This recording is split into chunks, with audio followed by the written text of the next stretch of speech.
Hey everybody, guess what time it is? It's 2:50 in the afternoon. Correct, but it's also time for a new episode of You're Just Stupid, the podcast that makes you smarter and stupider at the same time.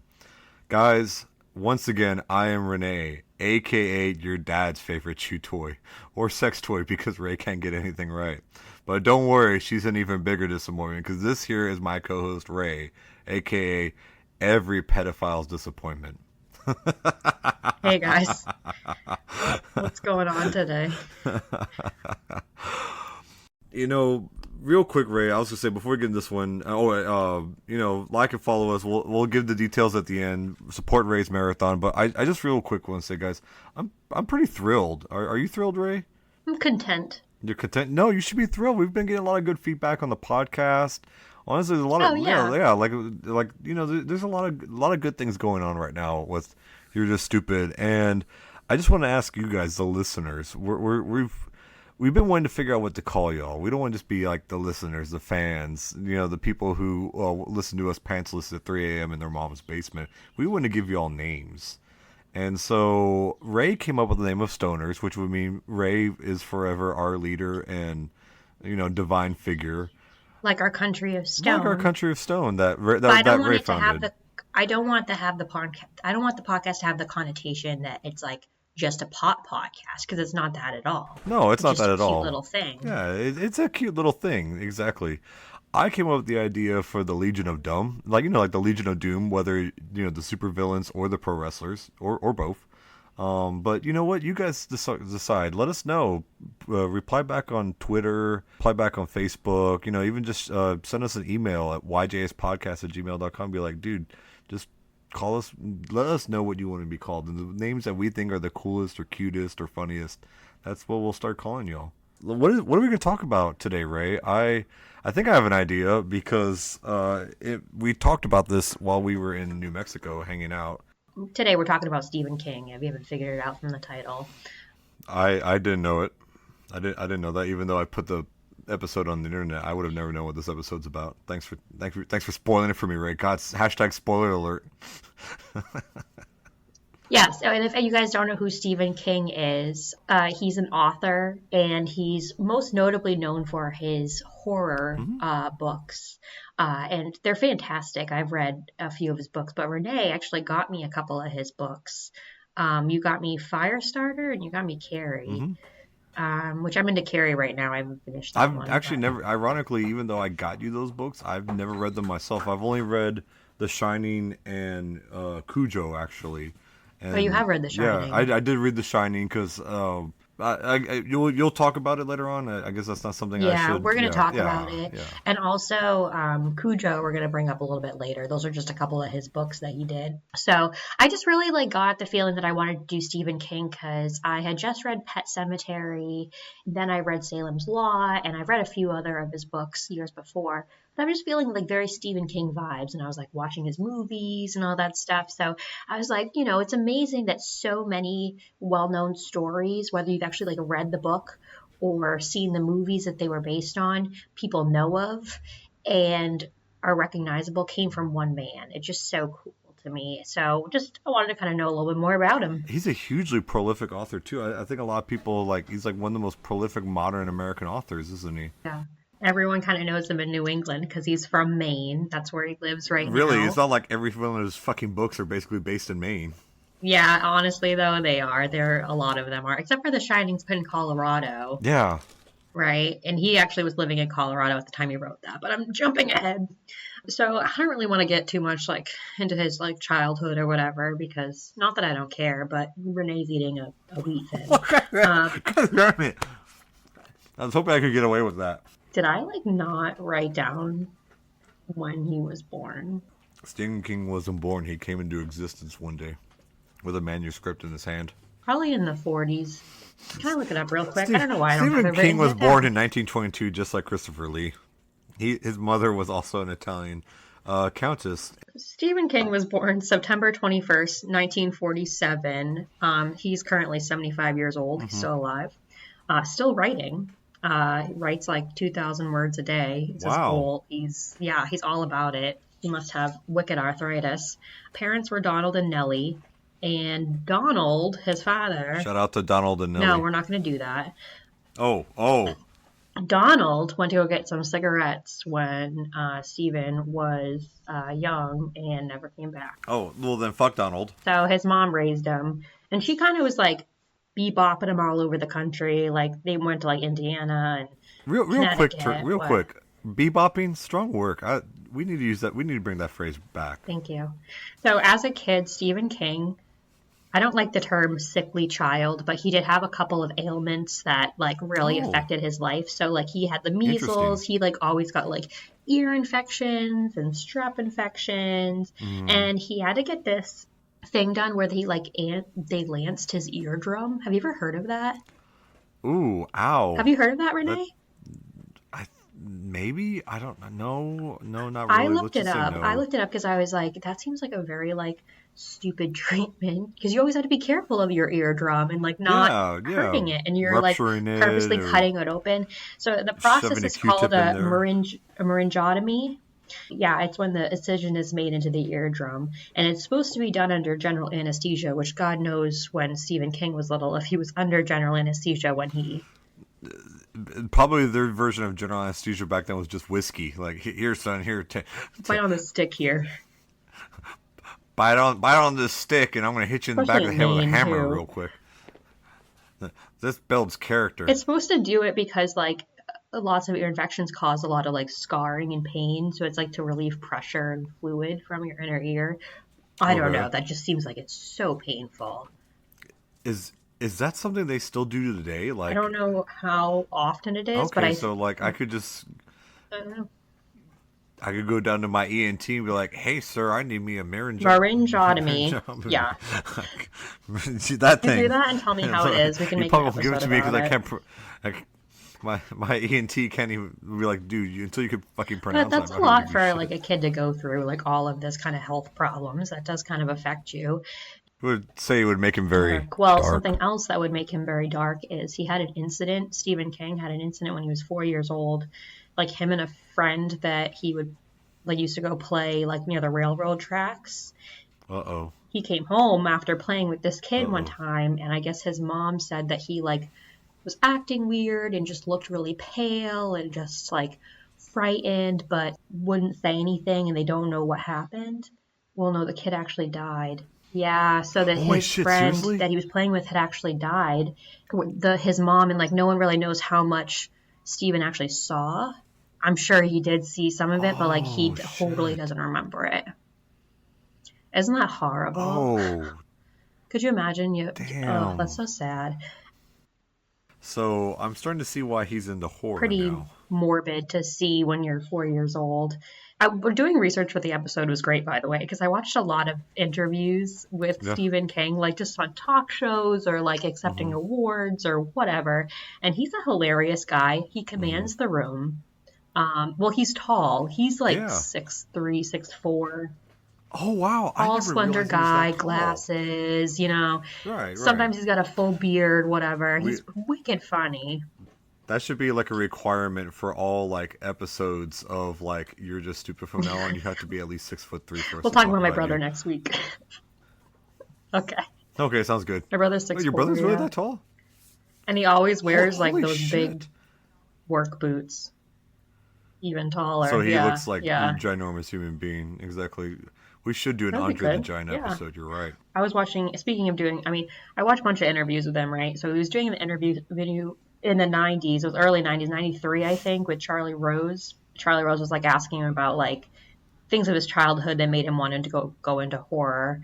He said that when he was 10, King like made his own scrapbook of clippings from a serial killer that was at that time. And the serial killer's name, I had never heard of him. His name was Charlie Starkweather, and I think technically he was a spree killer.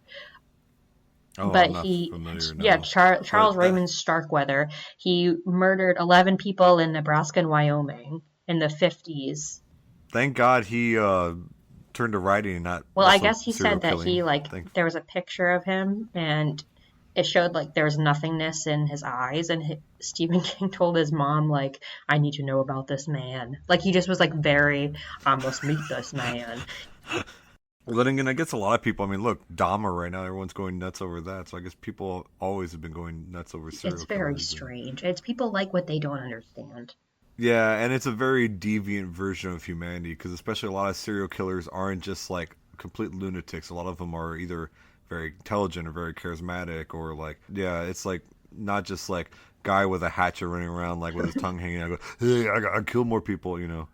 But Stephen King like says that he like grew up reading comics, horror books, comics, fantasy, whatever. Because he doesn't just do horror; he does like some fantasy. He has like a nonfiction book, Danse Macabre, you know. So he's got a little bit of different stuff. 1966, he graduates high school and he goes to the University of Maine. And he begins writing a weekly column for the school newspaper. He kind of like gained a little bit of popularity doing that, I think, and really enjoyed it. Some say his series of articles were called "You're Just Stupid Maine" He was a edition. maniac. I love Maine. I'm not from New England. I'm sorry, Ray. Part of the world exists outside of New England. I've actually never visited. When Stephen King was in college, it was during the time of the Vietnam War in the late 60s. Lucky for him, he was made exempt from getting drafted into the war because he had like high blood pressure. His vision sucked. He had flat feet, and then he had those punctured eardrums, which also kind of weren't really good to be in the war with. So he got out of that. He Yeah, poor Stephen King's falling apart in college already. met his wife at the library in college, Tabitha Spruce, and they're still married to this day. January Wow. 1971, they met. I just want to say that is further proof, guys, that when I go to pick up chicks at the library, I'm not being a weirdo. It's worked before. And together they have 3 kids. I'll just say that. So in 1967, so 1 year out of high school, King Hmm. sold his first short story that was entitled The Glass Floor. Haven't read it, just letting you guys know that. One quick thing that I want to do is I want to talk about. Ray, you're supposed to be the Stephen King expert. You should be able to quote the glass floor to us for the rest of the podcast episode. Disappointed, guys. I'm okay if you give this episode 1 star.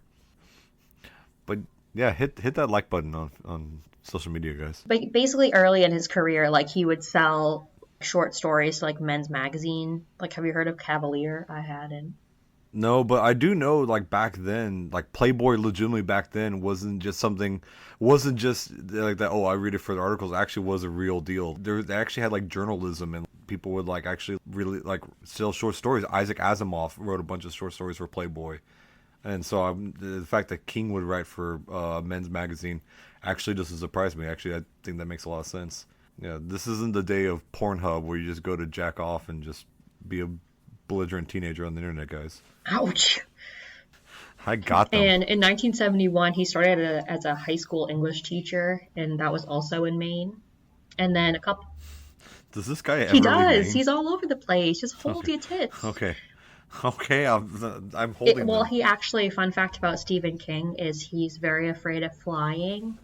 And so he avoids Oh, doing that whenever possible. So he has his car, his motorcycle that he has, that he would much rather, which I'm guessing that if I am able to come up with horrific stories like Stephen King, I also probably would be horrified of flying. So uh, well, I find that funny too that he's so afraid of flying. Like I get the fear of flying, but yet he has a motorcycle, and I don't know. Maybe I'm biased, but I feel like way more people get killed riding motorcycles than they do flying in planes. after he was a high school teacher for a couple of years, he was still writing and he wrote Carrie. Have you heard of Carrie, Rene? Yes, I've heard of her, Carrie. Not only did I buy you the book, Ray, but I've seen the movie. I don't know. I don't know how to podcast. And I, That's because you're just stupid. so Carrie's one of Will King's like first published book, right? And Oh, it's okay. I a, didn't know that was his first. yep. So Oh, in interesting. 1973 is when he wrote it. When he first started writing it, though, he threw it in the trash and he was having a hard Wow. time writing it and didn't think it was going good because it's basically like in the perspective of a woman and he was having a really hard time with that. So his wife Tabitha, who's also an author, she took it out of the I thought you were gonna trash. say she's also a woman. She also is a woman. She she took it out of the trash and was like, bruh, like finish this, like, and helped him with it. And Oh, then he nice. sold the rights for Carrie for $400,000. Became the Brian De Palma film. Yeah, it became a huge success. Carrie's basically Yeah. about like this girl, this high school girl who has like telekinetic powers, Mm-hmm.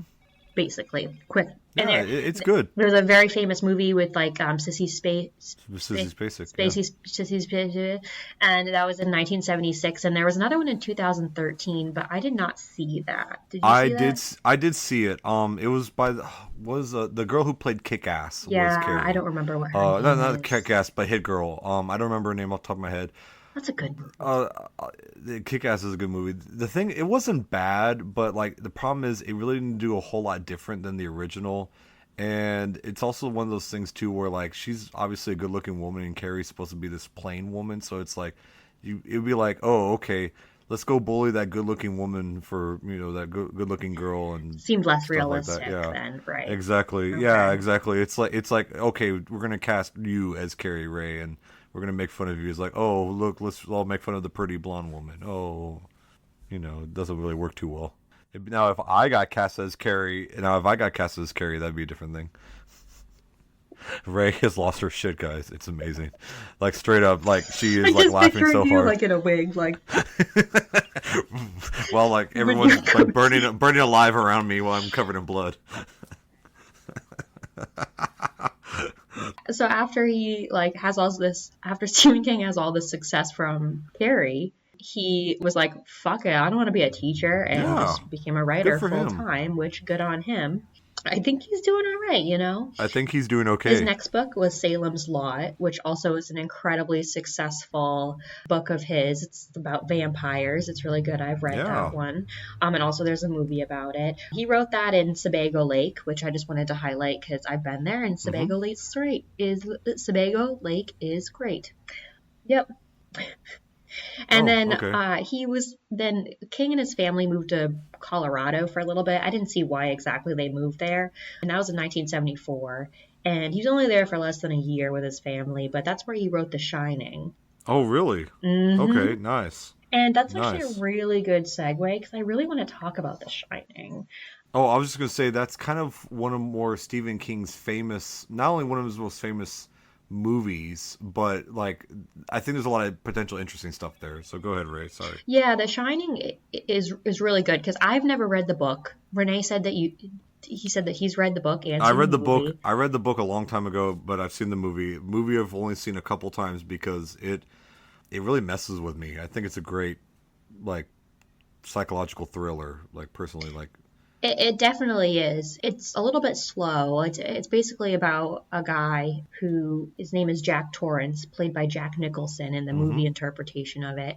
And him and his family, they like go to this big hotel for the winter to basically like babysit the hotel during the off season, right? well, and it's a Stanley Kubrick movie, so a lot of his movies start off slow, and then when they hit so hard.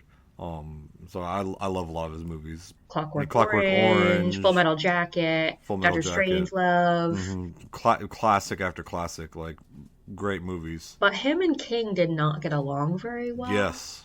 That's because I read a couple different articles about this, and he makes the film in 1980, so 3 years after the Shining book actually came out. I thought that was And interesting that a lot of his movies, books, get really quickly turned into movies. I never realized that. That's pretty cool. they love him. The public They loves love his. him. Yeah, the public loves him. Yeah. King didn't like the way that Kubrick like interpreted the movie. I guess he like didn't even he believed the film had been adapted like too much from the book, and he also didn't like the artistic direction that the film was like going in. So Kubrick didn't even read King's screenplay that he made for the movie. Didn't even read it. And to give you an idea, Stanley Kubrick was extremely detail oriented and very anal. So it was whatever his vision was. So I could see very easily where that would lead to Right. clashes too, big Mhm. time. Right. It's like the ego, whatever. hmm But also the character of Jack Torrance, who's the main character in the book slash movie, was portrayed as kind of like a psychopath the whole movie hmm in The Shining. And in the book, and how King wanted to portray him, they wanted to portray him more as like a good guy that was going through some hard times, that was kind of like pushed into this like bad Yeah, person or influenced to be bad. that's what when I read the book, it was like, okay, Jack Torrance was this good guy, family man. He was an alcoholic, but he he was just really struggling with it versus. I always heard that Stephen King described Jack Nicholson's portrayal of Jack Torrance as Jack Nicholson. That he was always this kind of like hard ass, kind of zany guy who just went Right. from like close to the edge to straight off the edge. Right. And it's a great movie. I think it's a great I movie. love I that haven't read the movie. book. I'm sure the book's great. Book's good, yeah. Book's good too, yeah. It's hard, I'm sure, when you write a book and then something just doesn't come out the way you picture it and you're the author. It's got to be fucking frustrating. Exactly. Like it's gonna be really frustrating when the You're Just Stupid movie comes out and you're played by Orlando Bloom and I'm played by Danny DeVito. Dude, I said I wanted to be played by Orlando Bloom. Him with the Legolas hair. Exactly. You basically are an elf slash Urukai. I saw somebody, not in person, but it was on the internet. Someone had a tattoo of Danny DeVito's face, but in a Dorito. So it was Danny Dorito. That's the most amazing thing of all time. I'm literally going to Google that right now because I keep talking, Ray. I need to see Danny DeVito. That's enough about The Shining. I'm bored with it now. What are you, 5? When I told my dad that I was like researching Stephen King because he's a big Stephen King fan as well. Mm-hmm. And he's like, oh yeah, like that guy was on tons of cocaine and booze, Yes. and blah, blah, blah, blah, blah. And I was like, what are you talking about? My dad's like, oh yeah, he was a big addict, blah, blah, blah. Which You didn't know that? I'm not going to talk about that for very long because Okay. obviously that's not something that is that important. Are you going to talk about Maximum Overdrive at all? I don't know what that is. You don't know what Maximum Overdrive is? What is it? It's a movie not only written by Stephen King, but directed by Stephen King. I'm sorry. There's so much. Do you know how much shit There's a he's lot out done? there. Well, the only He does reason why so much stuff. He goes on to talk shows and he's like, listen to this and do this and do this and The do this. only And he has reason all why this promotion. the only reason why I bring up Maximum Overdrive, besides the fact that it's just an incredibly campy, silly movie, is that Stephen King doesn't remember directing any of it because he was so high on cocaine the whole time. Oh, that's what I was gonna say about Cujo. Oh, wait, really? Yeah, so Cujo is so you said you read Cujo. I read right? Cujo, yeah. And Yeah. for some reason, that was like the second, The Shining and Cujo were the first two Stephen King books I chose ever to read for whatever reason. So Cujo is essentially about like this like mom and her young boy that are Mm-hmm. trapped in a car that a killer dog is surrounding and they're trying to get out, essentially. It's a very simple premise, but it's surprisingly effective. Oh, I'm sure Stephen King could do great things with it. Yeah, yeah. But he has said many times that he does not remember writing that book at all, Wow. which is just incredible that someone can Wow. put together such a masterpiece. book. Yeah. Which, I mean, the alcohol I get, because I guess writers, I always think of them like having scotch in their hand or something. Right, right. But yeah, the fact that he's literally not only wrote a book, but directed a movie and can't remember either one of them because he was so blissed out on cocaine. Yeah, he did cocaine and alcohol, and but he's been sober since the late 80s, so good for him. Good for It's him. amazing. And then in the 90s, 1999 to be precise, King was hit by a car while he was walking. I had heard about this. Yeah, yeah. Yeah, he was kind of fucked up from it. So like he broke bones in his right leg and hip. Mm-hmm. He had several broken ribs. He punctured his lung, and then he Ow. had some sort of head injury. I don't know. The driver that hit him said that he was like distracted by his dog, and then his van like veered off the road and then hit King, who was walking. That's the maniacs for you. The maniacs, yeah. So King was at Central Maine Medical Center for 3 weeks, and he had 5 different operations, which Damn. that's rough. And especially too, like I don't know if like opiates were. I know opiates weren't his thing, but like being a recovery drug addict, that's gonna be kind of hard to have so much pain. Exactly. It's like I don't want to get addicted to this stuff because I have history of addiction, but at the same time, I clearly need opioids because I have a broken hip and a punctured lung. And Right, exactly. I got hit with a fucking car. Yeah, I want to talk a little bit about one of King's very popular movies real quick that started a lot of controversy. Not movies, I'm sorry, books. I'm such a bitch. Everyone knows what it is, oh, right? yeah, The yeah, Killer yeah. Clown. yes. The book slash TV show or TV series slash now 2 movies. Yeah, 1986 is when he wrote it. That was a good year. Was that when you were born? Yeah. Oh, yeah, I don't fucking know. She's supposed to be my friend, guys, and she doesn't even know like don't anything care. about me. You just say you don't care? Shut up, John. So Killer Clown, basically it's like a bunch of kids go out and they like try to defeat this killer clown or whatever. Pennywise the dancing clown. I've not read the book. I do know that the book is kind of known to have like a little bit of kind of a raunchy part of the Yeah, book, yeah, I've right? heard about this part. Yeah. It's like a big sex scene between a bunch of kids, kind of. Mm-hmm. Yep. And doesn't the clown have sex with some of the kids at some point? I don't remember, but I just remember because the kids in the book are like 10 or 11, and they're just like for because I had heard about this too, that basically imagine a bunch of 10 or 11-year-olds, and but they're all guys except for one girl, just like the movie, just like the TV show. And imagine all the boys in the group decide to all lose their virginity to the girl in the group, and they all take turns having sex with the girl one at a time. Yeah.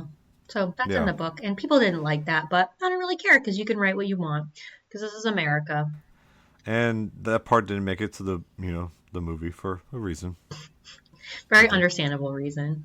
Understandable. I'm okay with that. Also, he wrote a book in 1977. It's called Rage. Have you heard of this one? Rage. No. So it's like you can't, it's not for publication anymore. It's not for sale anymore. Oh, no, no, no. What is so what happened? Like of like they never took it out of publication even though it has children's sex scenes. So what did he do in Rage? This is actually kind of interesting. Rage came out in 1977. He published it under the he has a pseudonym that he had because he was getting so popular with all these books that he was writing. Mhm. And he wanted to know if when he kept publishing a book, if it was getting popularity because of his name Name or because versus it was his actually actual good. ability. I respect that where Right. people yeah, that makes a lot of sense. Yeah. Yeah, he comes up with this pseudonym, Richard Bachman, and which Richard Bachman wrote several of his well-known books. Right. Rage was one of them. Richard Bachman was kind of funny too. Like he had his own like bio and picture, and like I'm sure he He had a probably good he time probably just paid a like buddy coming up with a like, "Hey character. buddy, can I just use your picture on all the photos on all my books cuz it's 1987. No one's going to the internet's not barely a thing. So no one's going to be able to Google. Bachman died. Well, the fake person, but he died in like the 1980s, I think. There was some like bookstore clerk in like DC that like figured it out. So Bachman's the one that actually wrote Rage. It's about a high schooler who is a troublemaker. I think I did hear about this one. Isn't this basically this high school shooter book? Yeah, it is. So yeah, he basically like takes a gun and he holds his algebra class hostage. They all kind of like bond with the shooter throughout the book, and like they have kind of like a heart to heart sesh. In during this whole time, he like shoots his teacher. He shoots like two other kids Oh. like in the book, and then eventually he attempts like suicide by cop, Mhm. and then he is arrested, found unfit to stand trial, and then he's sent to a psych ward, and that's the book. Oh wow. So I can see why that one's not really being published anymore. It's basically there was like four different shootings that happened that when they happened, and after that King was like, yeah, we're taking it out of Oh, so publication. he himself voluntarily pulled it out. Okay. At 1988 there was an incident in California with no deaths, but there was a hostage situation at a school. 1989, that next year, there was another hostage situation in Kentucky at a school, no deaths. And then 1996, in Washington State, there were two kids and a teacher shot in an algebra class. Oh wow. And then in 1997, there was a student named Michael Carneal. Don't care if I'm saying that right because he's a murderer, so fuck him. Fuck him. Michael Carneal shot eight students, and then three of them died, and that was in Kentucky. And he had a copy of Rage in his locker. Oh wow. Or he took it out of print in the late 90s. Okay. I looked it up. You can still buy it online for like $40. Like it looked Yeah. like you could buy it on like whatever. Yeah, because it was in publication for like 10 years. So it's like, I mean, I'm Right. sure you could still find it, but like, I guess it also makes sense. You don't want. It's hard to say it's one of those moral panic things. Again, like a shout out to our old episode on D&D and Satanism, but I guess it could be moral panic. But at least with this one, you could say it's like this one's literally about school shootings and stuff. So it's like I could see why he. But you know, a big shout out to him for actually saying, yeah, I'm just going to take this off the shelves. Like I don't want to influence anybody. King wrote like a mini book, or I don't know if it's an actual book or what it's called. It's called Guns, and Hmm. it's like in response to him doing that. And he doesn't ever take any blame for any of the shootings, which I Right. don't think he No, should. he It's not his shouldn't. Yeah, he fault. was writing a story. He wasn't like trying to get people to go out and commit school shootings. Right. And he actually says, quote, "It took more than one slim novel to cause the shooters to do what they did. Correct. My book did not break them or turn them into killers. They found something in my book that spoke to them because they were already broken. Mm-hmm. Yet I did see rage as a possible accelerant, which is why I pulled it from sale. You don't leave a can of gasoline where a boy with firebug tendencies can lay hands on it." That's I pretty think good. that's said That's actually a really perfectly. good way to say it. Actually, I don't think I have a better way to say that. I mean, considering Right. he's a world famous author and I'm an idiot on a podcast. Well, nowadays he's doing pretty good. Him and his wife are snowbirds, which do you know that saying? Isn't that where like you go south for the winter type of thing? Yeah, yeah, yeah. Yeah, so he goes to Florida for the winter and then Maine in the summer. Isn't that like a huge stereotype? Like, let's just all old people, let's move to Florida during the summer times, and I mean, Yeah, it's true though. They do. no, okay.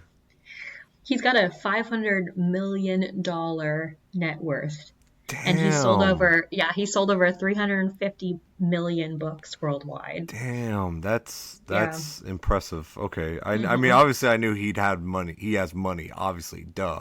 I didn't realize he was that rich. I mean, yeah, I mean, it makes sense. I mean, look at how many of his movies have become. I mean, how many of his books have become movies, and he's a very prolific author. He still writes, and I mean, it's one of those things. You go to every airport and you see like Stephen King, Dean Koontz, all these, All those well-known yeah, authors, exactly, for a reason. they know what they're doing. Yeah, Yeah, right now he's like a very big philanthropist with his wife. Like they still live full in on Maine, rapist. obviously. Yeah, full-on rapist Is with it, his wife. with his wife. That that's progressive. Oh, he's a huge Red Sox fan. So I don't know if you've ever seen the movie Fever Pitch with No, Jimmy Fallon. You know, of well, course you've never seen that because you're in Texas. no, because I don't like And Jimmy Fallon.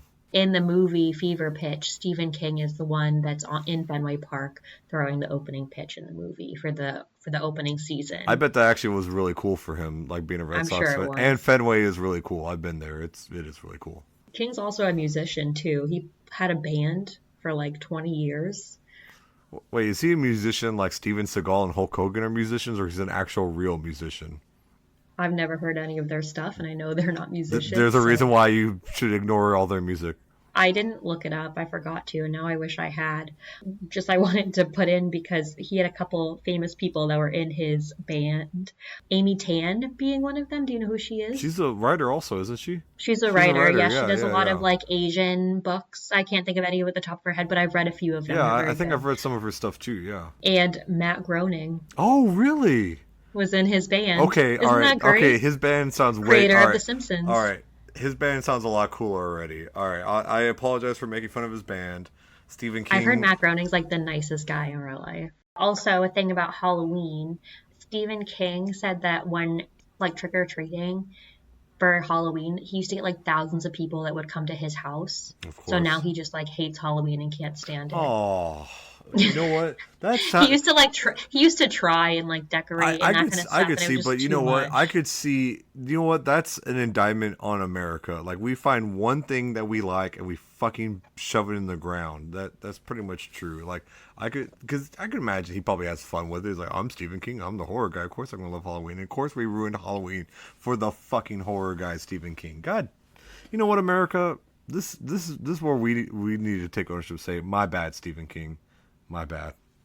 All the maniacs out there. But I just thought Stephen King was pretty interesting. Maybe I want to kind of brush through. I have a list of all of his books Yeah, here, yeah. not including his short stories and stuff. Just gonna go through them a little bit. Carrie, and they're in chronological order Mm-hmm. as well. Just highlighting some big ones that people have probably heard of. Carrie, 1974. Already talked about that one. Salem's Lot, Vampires, 1975. We got The Shining. Talked about that.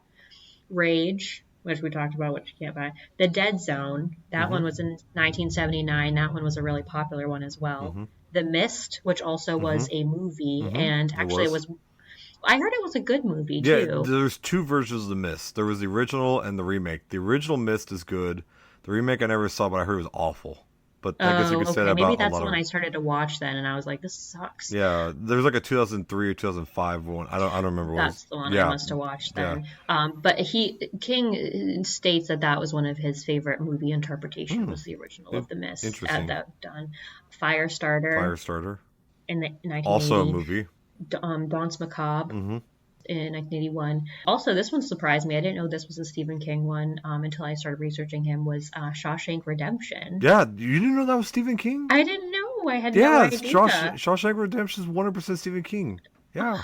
That's why when you said he's not a horror guy, I was like, yeah, no wonder, because he wrote Shawshank Redemption and Green Mile. Yeah, Green Mile is another one I was going to bring Green up. Mile, yeah, exactly. We got Pet Sematary. Pet Sematary. Which also a movie. Stephen King, that was in 1982, and Stephen King said that was like, he finished writing that and he was like, I went too far. Like, that's, it's too fucked up, like, too scary. I went too far. I just like the way you said that. Yeah, but I thought it was great. I thought it was a good book. I read that one. Misery, which is fantastic. Misery. Great movie interpretation with James Caan and Kathy Bates. Kathy Bates, well, she got the Academy Award for that movie. Well, I don't know. How the fuck am I supposed to know that? Because it's a really good performance and a really good movie. Like broke his legs. It's awesome. Yeah, that's how Ray traps all her men. Bag of Bones, The Girl Who Loved Tom Gordon, Dreamcatcher, Dr. Sleep. Didn't he write Dreamcatcher? That was the book he wrote after the accident, I think I remember. I think you're right. And isn't that the movie that also has the term shit weasels in it, or the book? I don't know. I've never read that book. No, I just want to read it because I believe the term shit weasels is used. Also, a couple of things about Stephen King is he's really big on Twitter, and he got blocked by Donald Trump on Twitter.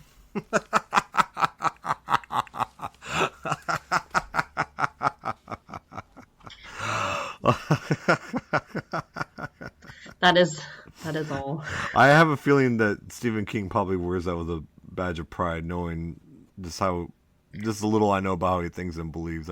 Stephen King is so funny, and he's like so kind of like intimidating. He had a show with somebody, and he's like, "Could you turn anything into a scary, movie?" And he's like, "How about a lazy boy?" And he's like, "Yeah." And he like starts telling this whole story that's horrific about a lazy boy that's like slowly killing you, and they're like, "Oh my god." I love this guy. Oh, man. Oh, it's great. But yeah, I mean, Stephen King's fantastic. Read some of his books, some of them that I mentioned out, or see some of the movies. Yeah, guys, go to your local library, pick up some Chicks and some Stephen King books, and you'll be good. All right. If you want to know more about Stephen King, then do it yourself. Then Ray's tired of talking about this shit already. I'm tired of talking. All right, guys. If you've liked what you've heard so far, follow us on Twitter and Instagram at YJS Podcast. Go on our Facebook for You're Just Stupid YJS Podcast, and go to YouTube, the You're Just Stupid official podcast channel. Check us out on Spotify, YouTube, Google Podcasts, iHeart. You're Just Stupid, or also YJS Podcast, and let us know, you legion of dumbs, you stoners. Let us know what you want to be called. Oh yeah, let us know what you want to be called. Bye!